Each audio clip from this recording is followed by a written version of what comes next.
कि सच में उन्होंने वैक्सीन लगाया है या नहीं लगाया है, और अगर लगाया है तो इसमें शर्माने वाली बात कौन सी है। अगर वो फोटो ट्विटर में डाल देंगे या फेसबुक में डाल देंगे तो कम से कम जो कांग्रेस के बहुत सारे ऐसे नेता हैं जो कह रहे थे कि इसमें गाय की चर्बी है, फलाना है, ढिकड़ा है, झूठ बोल रहे थे और यहां पर भ्रम फैला रहे थे, कम से कम वो लोग तो वैक्सीन लगा लेंगे। तो मैं तो रिक्वेस्ट करता हूं राहुल गांधी जी, चुपके चुपके जाके पेड़ के पीछे वैक्सीन मत लगवाइए, आप डिक्लेयर करके फोटो डाल के वैक्सीन लगाइए। वैक्सीन लगाना कोई शर्म का विषय नहीं होता है, ये कोई प्राइवेट विषय नहीं है, कोई चुपके चुपके करने का विषय नहीं है। इसलिए प्रधानमंत्री को कोसने से अच्छा आप पहले ये डिक्लेयर करिए।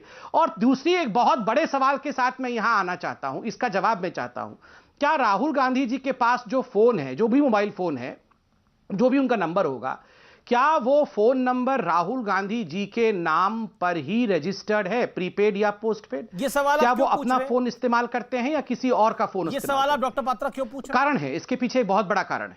क्या कारण है? देखिए, मैंने ये सवाल पूछा कि क्या राहुल गांधी, मैं बोल रहा हूं, ये राहुल गांधी जी अपना फोन इस्तेमाल करते हैं या दूसरे का फोन इस्तेमाल करते हैं, इसलिए पूछा क्योंकि वो किसी भी कीमत पर अपने फोन को सबमिट करने के लिए या अपने फोन के नाम पर एफआईआर लिखवाने के लिए तैयार नहीं है।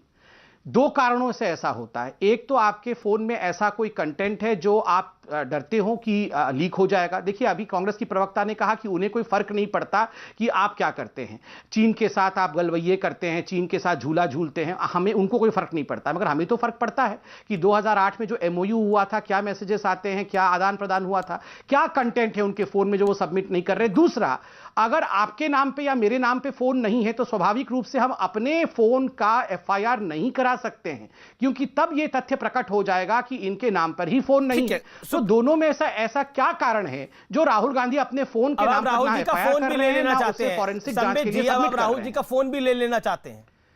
नहीं, मैंने प्रस्ताव शुरू में ही रखा था, अगर ये हिंदुस्तान के कोर्ट पर विश्वास नहीं करते, ईडी, पीडी, सीबीआई या किसी पर विश्वास नहीं करते, तो ये इटली में दे सकते हैं। काम पे विश्वास, वो कह रहे हैं हम काम पे विश्वास करते हैं और इसीलिए काम की वजह से, क्योंकि पेगासस ने उनको लगता है कि इंटरफेयर करा है भारत के लोकतंत्र के अंदर, इस वजह से वो सवाल उठा रहे हैं। लेकिन सुप्रिया जी इसका जवाब देगी। सुप्रिया जी, देखिए, स्थगन प्रस्ताव को लेकर एक आंकड़ा मैंने पेश किया, लेकिन संबित पात्रा का तर्क उसमें आपने सुना कि 100 साल में ऐसी परिस्थिति नहीं है, और ये बात वाकई सच भी है कि ये जो महामारी है ये 100 साल में एक बारी देखने को मिली है और बहुत ही खराब महामारी है, इसमें कोई दो राय नहीं है।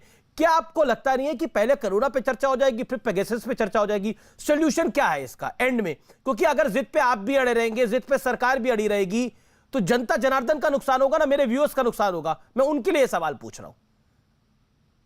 आप ही कहती है कोरोना इंपॉर्टेंट है। जी हां, बिल्कुल आप सही सवाल पूछ रहे हैं। जी हां, बिल्कुल आप सही सवाल पूछ रहे हैं और सवाल का मैं जवाब दूंगी।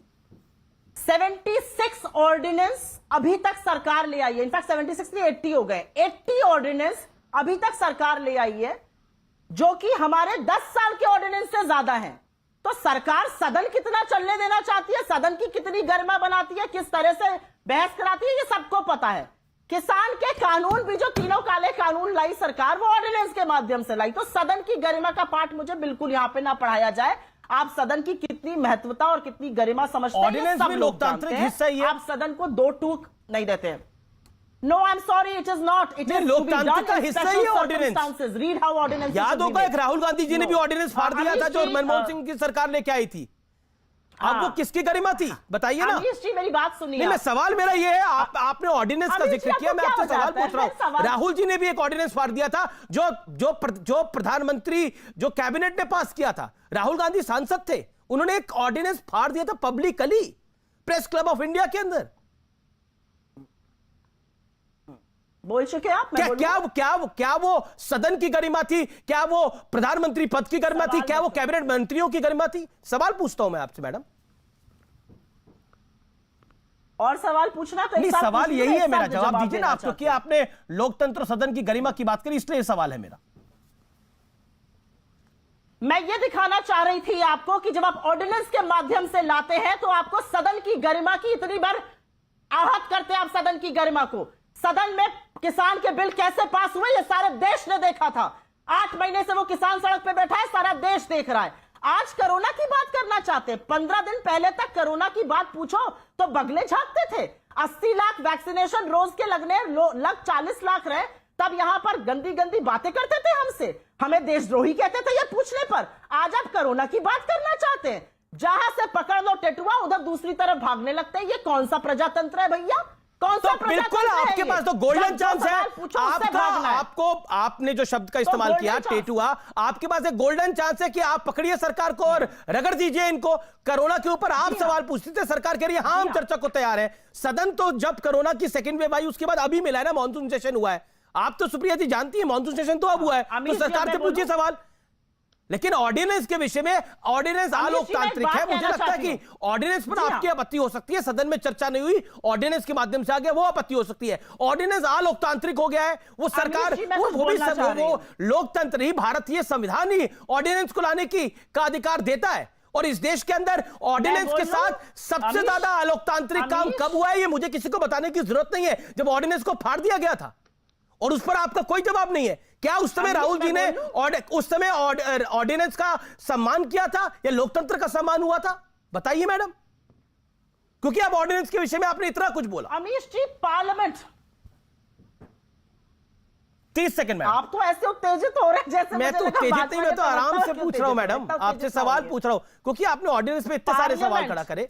जी हाँ, आपने अलोकतांत्रिक कह दिया ऑर्डिनेंस को। अब मेरी बात सुनिए आप, अब मेरी बात सुनिए। मैंने अलोकतांत्रिक नहीं कहा, मैंने सदन की गरिमा की बात करी। आपकी सुनने में या समझने में दिक्कत हुई। अब आप मेरी बात सुनिएगा, ध्यान से सुनिएगा। Parliament is used to ignore issues and in such a situation obstruction of parliament is in favor of democracy. Also, it is the government's job to run parliament, not the opposition's. आपको पता है ये मेरे शब्द नहीं है, ये अरुण जेटली जी के और सुषमा स्वराज जी के शब्द हैं। एक ने जनवरी 2012 में कहा था, एक ने सितंबर 2012 में कहा था। उन्होंने कहा है कि पार्लियामेंट को ऑब्स्ट्रक्ट करना is a form of democracy. और जब सदन में बैठी गूंगी बहरी अंधी सरकार लोगों की बात नहीं सुनना चाहती है, ध्यान आकर्षित नहीं करना चाहती है मुद्दों पर, तो ऑब्स्ट्रक्ट करके ध्यान आकर्षित करना डेमोक्रेसी के लिए ज्यादा महत्वपूर्ण हो जाता है। पॉइंट आपकी बात के अंदर समझ पाता है, इसका पॉइंट है। जब डॉक्टर पात्रा, जब स्थगन प्रस्ताव हर सरकार स्वीकार कर सकती है, तो इस समय की सरकार को क्या तकलीफ है? और सदन चलाना सरकार का काम है, तो कोई दो राय नहीं होती। It is government responsibility, parliamentary affairs minister responsibility, जो राज्यसभा लोकसभा में सदन के नेता उनकी जिम्मेदारी होती है। जवाब मैं बात करना चाहूंगी डॉक्टर पात्रा। मैं बात कर लूं प्लीज? मैं 5 मिनट से सुना, मैंने 5 मिनट तक सुना और बीच में मैंने बोला नहीं। अब मैं आराम से बोल लूं, धन्यवाद। देखिए, पहली बात तो आपने कहा, अरुण जेटली जी ने कहा था, सुषमा जी ने ऑब्स्ट्रक्शन की बात कही थी। बिल्कुल सही बात है, ऑब्स्ट्रक्शन एक महत्वपूर्ण टूल पार्लियामेंट में है, इसमें कोई दो मत नहीं। मैंने भी आपको थोड़ी देर पहले बताया कि इस प्रकार की परिस्थिति और ये जो सेशन हो रहा है